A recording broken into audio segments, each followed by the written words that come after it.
يا صباح الفل، يا صباح الجمال. ازيكم يا بنات؟ عاملين ايه؟ يا رب تكونوا بخير. وحشتوني جدا من اخر فيديو. عايزه بقى اقول لكم ان النهارده روتيننا في المطبخ كده، وروتين مشجع قوي. لو لسه اول مره بتشوفيني ما تنسيش تعملي لايك للفيديو واشتراك للقناه، وتنزلي بقى تكتبي لي انك مشتركه جديده، علشان خاطر انزل ارحب بيكي على طول. وطبعا بقى حبايبي متابعيني، وحشتوني جدا. عايزه اقول لكم بقى ان انا فرحانه كده ان انتوا بتتواصلوا معايا وبتنزلوا تكتبوا لي تعليقات حلوه زيكم. ربنا يخليكم ليا يا رب. عايزه اقول لكم بقى ان الفيديو ده كده بتوقيتي كان الساعه 10. احنا خلاص بقى اتعودنا نصحى بدري. حضانه بقى كده، وطبعا استاذ انس ما بينامناش يعني، ما علينا. المهم بقى كده ما صدقت ان انس دخل نام، وقلت هستغل الوقت وهعمل صينيه مكرونه بشاميل غدانا النهارده. وما فيش مشكله يعني، بسخنها برضو بتطلع زي الفل. اول حاجه كده يا بنات كان عندي انا هعملها بالفراخ، علشان احنا هنا بنحبها بالفراخ اكتر من اللحمه.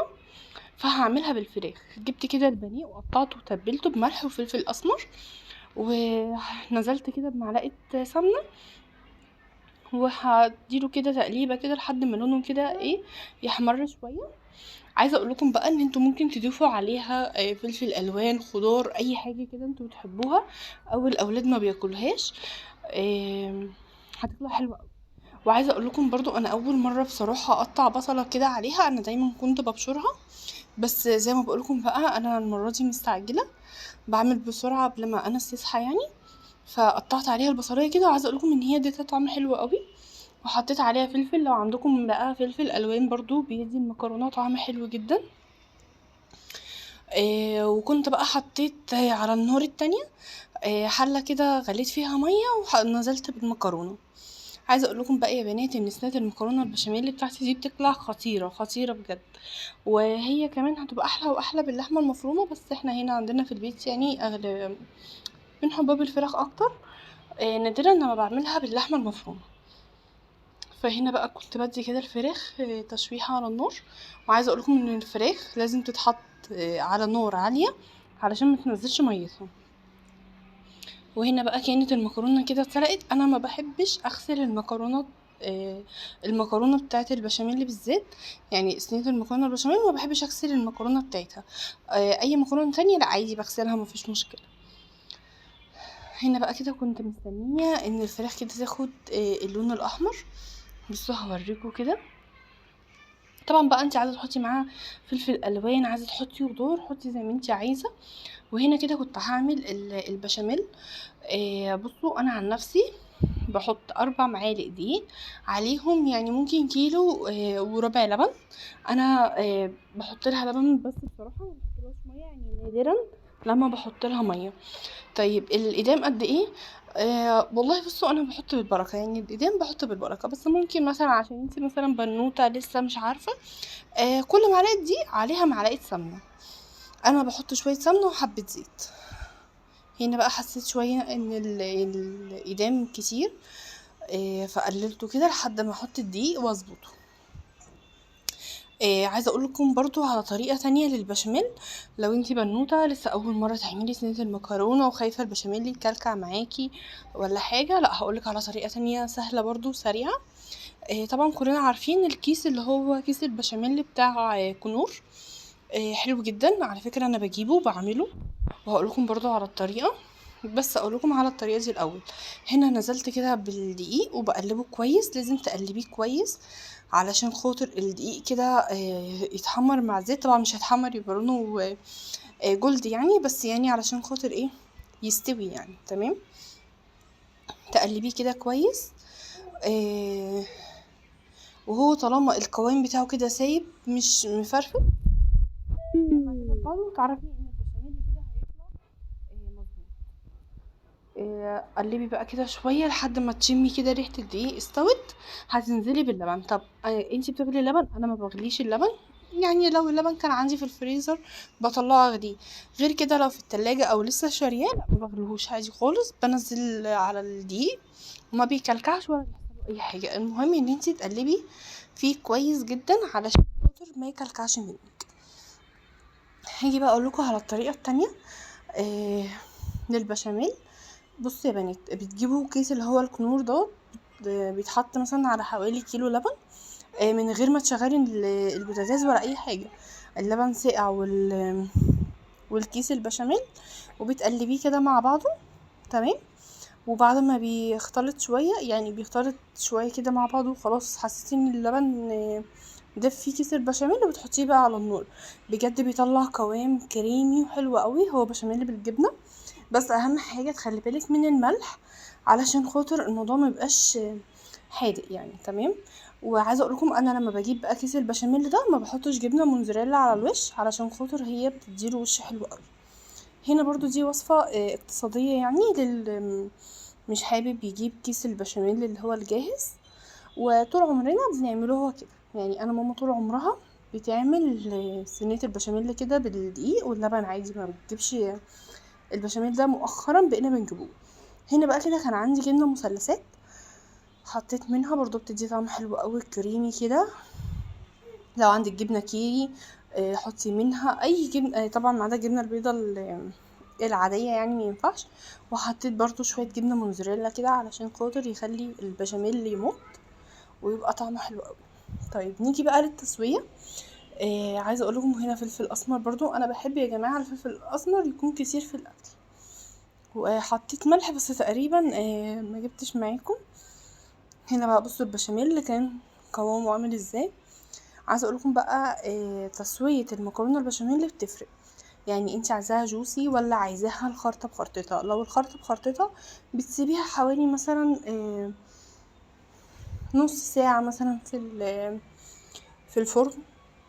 لو عايزاها، لا، اللي هي عايزاها تكون جوسي كده وسايحه، انا بصراحه بولع لها الشوايه تاخد وش بس، وما بسويش من تحت. او ممكن اسوي من تحت حوالي دقيقتين 3 وخلاص كده، لان كل حاجه بتبقى مستويه. طبعا اللحمه لو انتي بتعمليها باللحمه بتبقى مستويه، المكرونه مستويه، البشاميل طبعا، فهي بس بتحتاج تاخد وش. بصوا بقى البشاميل القوام بتاعه طالع كريمي حلو ازاي، اكني عاملاه بالكيس البودر. والحاجات البيضه دي يا جماعه الجبنه الموزاريلا اللي انا حطيتها هنا بقى، عشان انا بحبها كده جوسي. آه حطيت شوية بشاميل على المكرونة، وبقلبهم كده. تفضلي تقلبيهم كده مع المكرونة، عشان المكرونة تشرب من البشاميل. وزي ما بقول لكم، انا ما بغسلش المكرونة البشاميل المكرونة بتاعتها ما بتتشطفش من مية السليق. وعايزة اقول لكم على حاجة كمان، ساعات باخد مع مج كده، لو ما عنديش مثلا لبن زيادة، باخد مج من سلقة مية سلق المكرونة، وبتطلعها برضو حلوة جدا، عشان بيبقى فيها نشا وكده، فبتطلعها حلوة قوي. بصوا هنا قلبت بقى كده المكرونة كويس. هنزل بقى هنا كده بمعلقة بشاميل برضو في القاعدة. عايزة اقولكم ان هي، انا عمري ما حطيت للمكرونة البشاميل بقسماط والكلام دوت، انا ما حطيتوش خالص. والمكرونة يا بنات ما بتلزقش ولا اي حاجة. انا بس كده بحط حوالي معلقتين كده من البشاميل تحت في الارضية، وبنزل عليها بالمكرونه بس. احنا طول عمرنا انا وماما بنعمله المكرونه البشاميل، عمرنا ما حطينا بقى زي ما بشوف دلوقتي بقسماط ودقيق والكلام دوت، عشان خاطر الصينيه متلزقش. لا، خلي بالك بس من التسويه، وهي ان شاء الله تطلع معاكي زي الفل. عايزه اقول لكم بقى ان انتوا ممكن برضو تنزلوا ببشاميل، هو زي ما انا نزلت برضو، ممكن لا برضو زي ما انتوا حابين. في ناس ما بتحبش المكرونه البشاميل يكون البشاميل بتاعها كتير قوي، في ناس بتحبها لا اللي هو الجوسي جامد كده. فطبعا الاكل ده اذواق، فاعملوا اللي انتوا عايزينه. هنا بقى كده نزلت بالفراخ، وبعد كده هنزل بطبقة بشاميل تاني وبالمكرونة.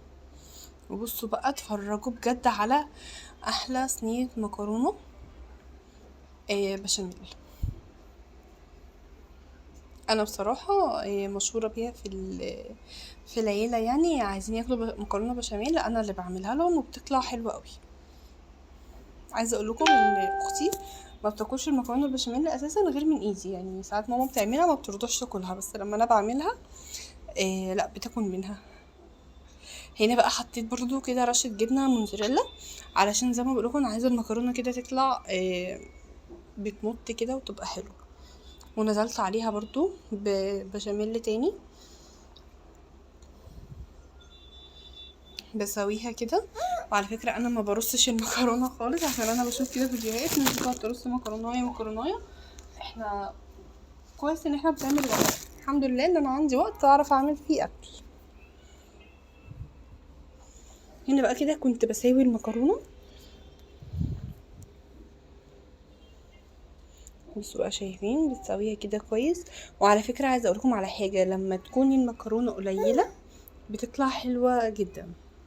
طبعا بقى خلاص انتوا اتعودتوا على صوت انس معايا، لان زي ما بقولكم مفيش وقت ان انا اعرف اسجل فيه فويس اوفر كده وهو نايم، يعني مش بلحق، بشوف الحاجه التانية الاهم اعملها بصراحه.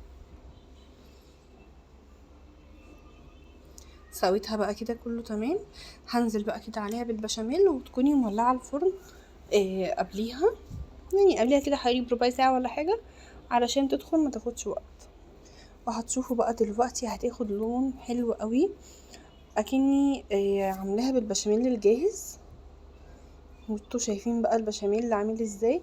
عايزه اقول لكم يا بنات، لو البشاميل اللي كلكع منك ممكن تضربيه في الخلاط او في الهاند بلندر، برضو بيرجع زي الفل. بس يعني على ما اعتقد خلاص ان كلنا بقينا شاطرين، وكلنا بقينا بنعرف نعمل كل الاكل يعني. كان الاول زمان البشاميل ده كان حاجه صعبه قوي انا فاكره، وفي ناس لحد دلوقتي بالنسبه لها البشاميل صعب، بس لا يعني اتفرجوا على فيديوهات كتير هتلاقي نفسك، وكتر العمايل ايدك بتاخد خلاص بقى، فاهمه؟ فلو وصلتي بقى لحد هنا متنسيش تعملي لايك للفيديو يا بنات. ولو انتي لسه اول مره بتشوفيني انزلي كده قوليلي في الكومنتات ان انتي مشتركه جديده، وانا هرحب بيكي على طول.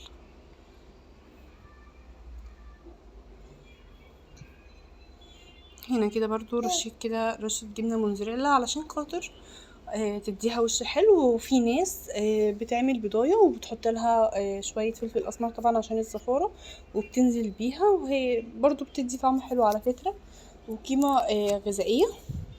بس انا بصراحة ما بحب، يعني نادرا لما بعملها. صينية المكرونة البشاميل بتاعت زمان قوي يعني، فاهمين؟ عايزه اقول لكم بقى ان ماما زمان كانت بتعمل المكرونه البشاميل دي حمرا، ما كناش بنحبها بيضه ابدا. بس بعد كده بقى لما عملتها لنا بيضه حبيناها اكتر من الحمرا، بس يعني برضو بيجي علينا اوقات كده بنحن كده للموز يعني. بصوا بقى شايفين صينيه مكرونه خطيره خطيره خطيره. هنا بقى كده كنت حطيتها في الفرن، انا ولعت من تحت كده حوالي بالظبط دقيقتين وطفيت، وشغلت بقى الشوايه. بصوا بدأت تاخد لون حلو ازاي. اهم حاجه زي ما بقول لكم تخلي بالكم من التسويه. وبكده يكون خلص الفيديو بتاعنا، واشوفكم على فيديو جديد ان شاء الله. مع السلامه يا حبايبي.